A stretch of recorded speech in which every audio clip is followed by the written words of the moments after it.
Hello, welcome to VNews Broadcast Daily, and following are today's highlights. Prime Minister Nguyễn Tấn Dũng meets Czech Deputy Prime Minister and Foreign Minister Karen Schwarzenberg. Meeting marks World Meteorological Day in Hanoi on March 23rd. Vietnam expects more Japanese investment in support industries.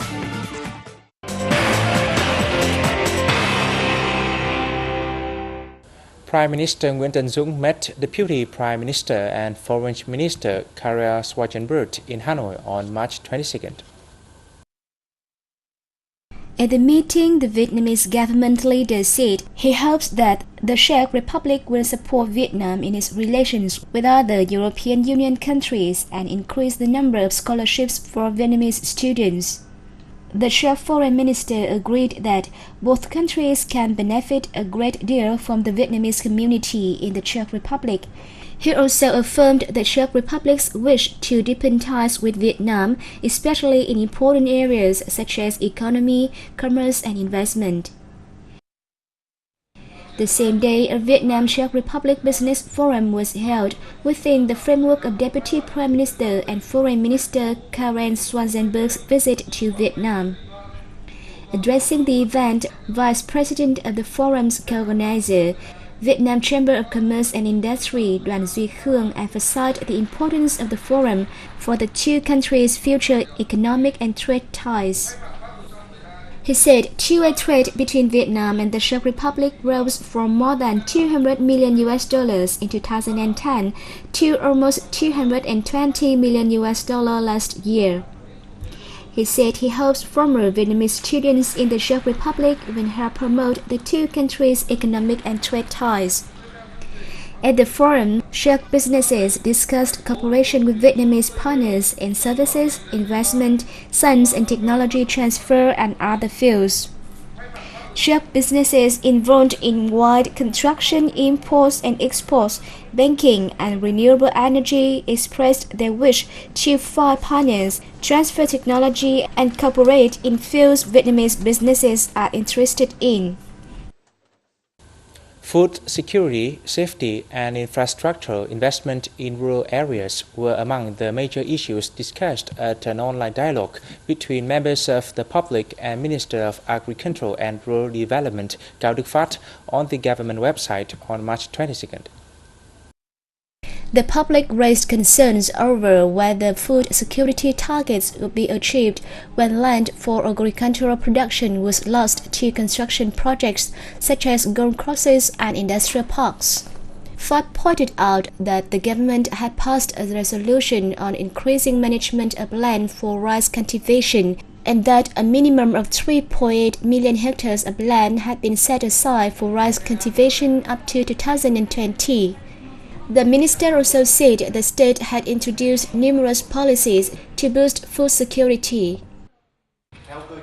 We are trying to provide a legal foundation for localities to better manage food quality and increase management over the importation of farm produce from abroad, while working on food inspections.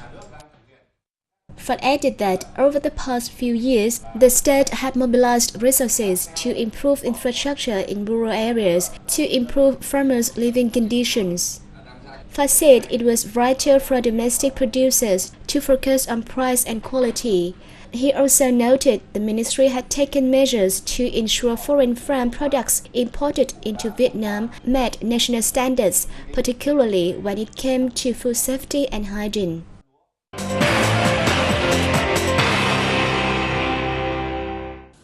Deputy Foreign Minister Bùi Thanh Sơn led a Vietnamese delegation to the ASEAN Awareness Forum in Rome on March 22nd and 23rd. The forum aims to introduce Asian countries' potential and opportunities.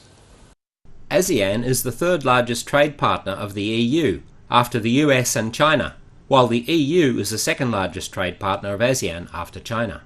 The EU is also the biggest investor in ASEAN, making up almost 20% of ASEAN FDI. Addressing the forum, Deputy Foreign Minister Son said as coordinator of ASEAN-EU economic relations, Vietnam will facilitate the dialogue and cooperation process to further expand trade and investment between ASEAN and EU. Vietnam expects to be an attractive destination for foreign investors in general, and Italian investors in particular. Two-way trade between Vietnam and Italy fetched $2.5 billion last year, and Italian businesses have 40 investment projects in Vietnam worth $193 million.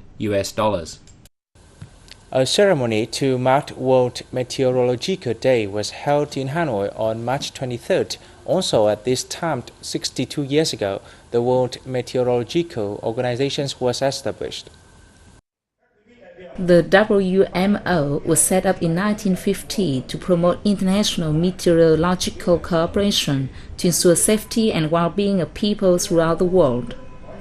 With the theme of powering our future with weather, climate and water, this year's event aimed to provide information related to weather, climate and water resources, helping to reduce risks of natural disasters, water, healthcare and food security. According to the WMO, 90% of natural disasters originate from weather, climate and water. And nowadays, global warming is causing more natural disasters with increasingly severe losses.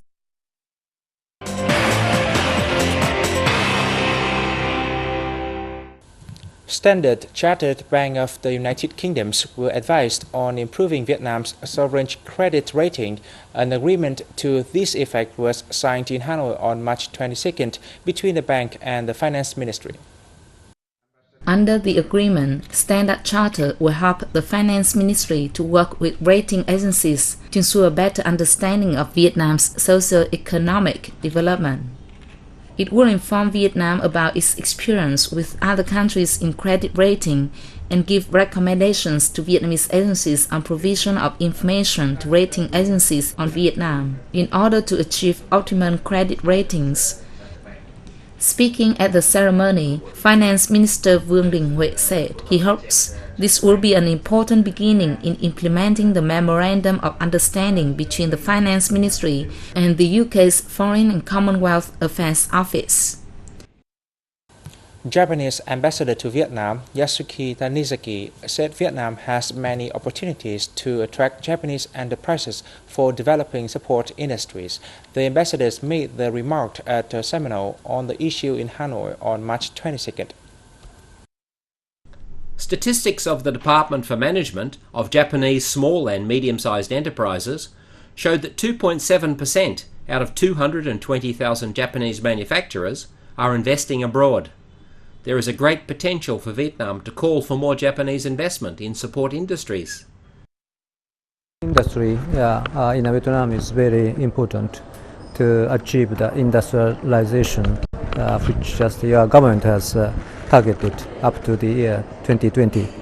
And also for Japanese potential, the investors, the Vietnam is going to provide very good investment environment.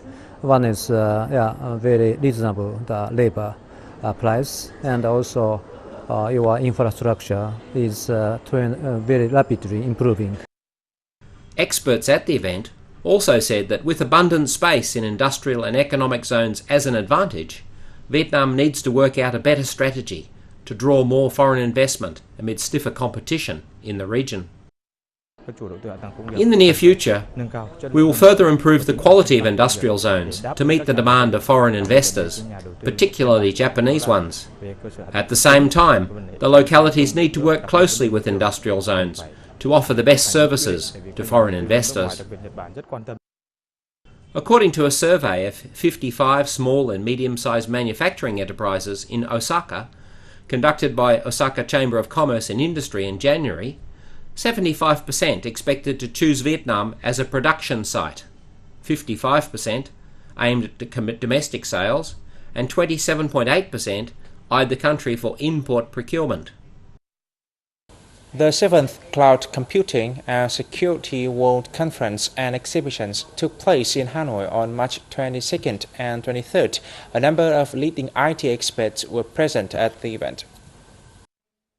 As the largest and most prestigious national computer security forum in Vietnam, this year's event took the theme Security and Modernity, Building Social Confidence in Social Services. It offered a venue to exchange information on security projects and effective cloud computing solutions for both government and enterprise sectors. The participants had a chance to gain an overview of information security, future trends for cloud security technology, and the application of digital authentication to boost non-cash payments in Vietnam in the near future. Additionally, an exhibition showcased advanced security products and solutions in network and cloud security to the public. The event was jointly held by the Ministry of Information and Communications, the Ministry of Public Security, the Ministry of National Defense, and the International Data Group. And this is the end of the news today. Thanks for watching and see you next time.